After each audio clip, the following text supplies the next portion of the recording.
पाकिस्तान का शुक्रिया, ईरान से मुज़ाकरात जारी हैं, कल कोई सरप्राइज मिल सकता है। ट्रंप अमेरिकी सदर डोनाल्ड ट्रंप ने तकरीब से खिताब करते हुए कहा कि काफ़ी निकात पर इत्तेफाक हो गया। मैं नहीं समझता बाकी इख्तलाफ इतने अहम हैं। मुआहिदा तय होते ही नाकाबंदी ख़त्म कर दी जाएगी।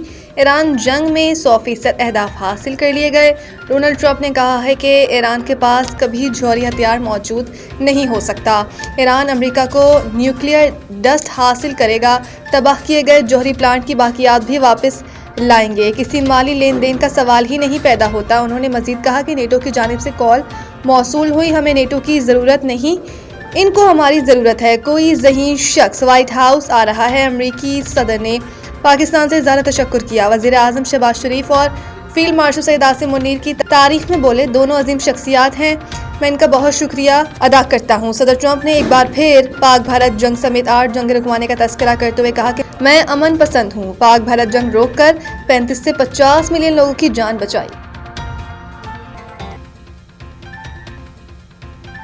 मिलिट्री एकेडमी काकुल में ग्रेजुएट कोर्स की पुरवकार पासिंग आउट तकरीब। पाकिस्तान मिलिट्री एकेडमी काकुल में 153वें एमए लॉन्ग कोर्स और 38वें टेक्निकल ग्रेजुएट कोर्स की पासिंग आउट तकरीब के मेहमान खसूसी air chief marshal Zaheer Ahmad Babar ने चाको चौबंद दस्तों की परेड का मुआयना किया। पासिंग आउट परेड के दौरान बारिश शुरू हो गई, जिसके बावजूद कैडेट्स ने परेड जारी रखी और मेहमान खसूसी air chief marshal Zaheer Ahmad Babar को पेश की। तकरीब में 72वें इंटीग्रेटेड कोर्स, 15वें मुजाहिद कोर्स और 27वें लेडी कैडेट कोर्स की तकमील हुई है और कैडेट्स में पास आउट होने वाले 30 कैडेट्स दोस्त ममालिक से ताल्लुक रखते थे।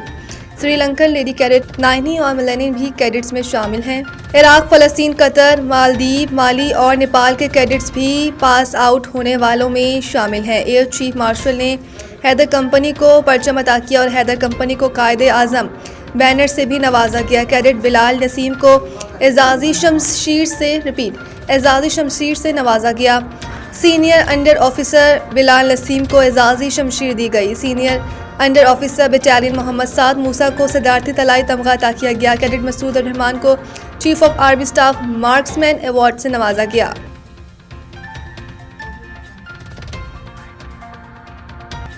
ट्रंप के दावे झूठे, ईरान की नाकाबंदी पर अबनार हुर्मुज़ दोबारा बंद करने की धमकी। लेबनान में जंगबंदी के मुआहदे के नतीजे में अहम आबी गुज़रगाह अबनार हुर्मुज़ खोले जाने के बाद ईरानी हुकूमत धमकी दे रही है कि अगर अमेरिका ने ईरानी बंदरगाहों की नाकाबंदी जारी रखी तो अबनार हुर्मुज़ को फिर बंद कर देगा। आबी रास्ते की बहाली से हिस्सत बाजारों में तेजी आई। तेल की आलमी मंडी में खाम तेल की कीमतों में नुमाया कमी देखने में आई है। अमेरिकी सदर डोनाल्ड ट्रंप का कहना है कि अमन मुआहिदा बहुत करीब है और ये कि ईरान अपना अफजोदा यूरेनियम अमेरिका के हवाले करने पर रजामंद हो गया है, जो मुज़ाकरात में एक अहम रुकावट थी। जबकि ईरान ने इस दावे को भी मुस्तरद कर दिया और कहा कि इसके अफजोदा यूरेनियम का जखीरा कहीं नहीं जा रहा। ईरान ने यह भी खबरदार किया कि अगर अमेरिकी जंगी बहरी जहाज़ों ने ईरानी बंदरगाहों से जाने वाले बहरी जहाज़ों को रोका तो अबनार हुर्मुज़ को दोबारा बंद किया जा सकता है।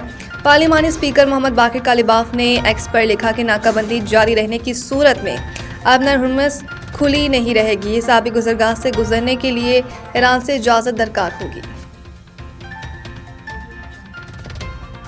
मुआशी सफारतकारी तेज, जायका और AIIB के साथ ताउन में पेशरफ। वफाकी वज़ीर ख़ज़ाना मोहम्मद औरंगज़ेब ने रिपीट मुलाकातों में तरक्याती ताउन, इंफ्रास्ट्रक्चर, फाइनेंसिंग और बाहमी शराकत दारी के फ़रोग़ पर तफसीली तबादला ख्याल किया। वज़ीर ख़ज़ाने ने जायका की जानिब से पाकिस्तान के साथ कर्जा जाती सरगर्मियों की बहाली का खैर मकदम करते हुए फैसलाबाद के पानी के फराहमी के मंसूबों को कर्जा प्रोग्राम के तहत पहले मंसूबे के तौर पर शामिल करने को सराहा। उन्होंने बताया कि ग्रांट्स प्रोग्राम में भी मस्बत पेशरफ जारी है, जबकि मासी की रुकावटों को बड़ी हद तक दूर कर लिया गया है। मोहम्मद औरंगज़ेब ने इस अमर की निशानदेही भी की है कि जायका से पाकिस्तान को खालिस अदायगियाँ अब भी मनफी हैं, जिसे फ़ाल कर्जा जाती सरगर्मियों की बहाली के ज़रिए मस्बत बनाने पर दोनों फरीकैन ने इत्तफ़ाक़ किया। दूसरी जानिब एशियन इंफ्रास्ट्रक्चर इन्वेस्टमेंट बैंक की सदर से मुलाकात में वज़ीर ख़ज़ाना ने इंफ्रास्ट्रक्चर फाइनेंसिंग के फ़रोग़ पर जोर दिया और इन्हें ओहदा संभालने पर मुबारकबाद पेश की। उन्होंने कहा कि 4 साल बाद यूरो बॉन्ड का अजरा पाकिस्तान की मौशी बेहतरी पर आलमी एतमाद का मज़हर है, जबकि पहले पांडा बॉन्ड का अजरा एक अहम संग मील है। बांग्लादेश के खिलाफ टेस्ट सीरीज के लिए कौमी स्क्वाड का ऐलान। 4 नए खिलाड़ी टीम में शामिल। शान मसूद को टेस्ट टीम का कप्तान बरकरार रखा गया, जबकि 4 नए खिलाड़ियों को स्क्वाड में शामिल किया गया। स्क्वाड में शामिल 5 खिलाड़ी लाहौर में जारी NCA रेड बॉल कैंप में शरीक हैं। कौमी टेस्ट स्क्वाड 27 अप्रैल को कराची में कैंप ज्वाइन करेगा, जबकि PSL में शरीक खिलाड़ी अपनी टीमों के मैचेस मुकम्मल होने के बाद कैंप ज्वाइन करेंगे। कौमी टीम का कैंप 1 मई को इख्तिताम पजीर होगा। टीम 2 मई को बांग्लादेश के लिए रवाना होगी। साबिक टेस्ट कप्तान सरफराज अहमद को बांग्लादेश टूर के लिए हेड कोच मुकर्रर किया गया, जबकि साबिक टेस्ट क्रिकेटर्स अशरफ शफीक और उमर गुल बैटिंग और बॉलिंग कोच की जिम्मेदारियां अंजाम देंगे। शान मसूद कप्तान, अब्दुल्ला, फजल अहमद बट, अजान अवैस, बाबर आजम, हसन अली, इमामुल हक, खुरम शहजाद स्क्वाड का हिस्सा है। मोहम्मद अब्बास, मोहम्मद रिजवान, मोहम्मद गाजी गौरी, नुमान अली, साजिद खान, सलमान अली आगा, सऊद शकील और शाहीन शाह अफरीदी भी स्क्वाड में शामिल हैं।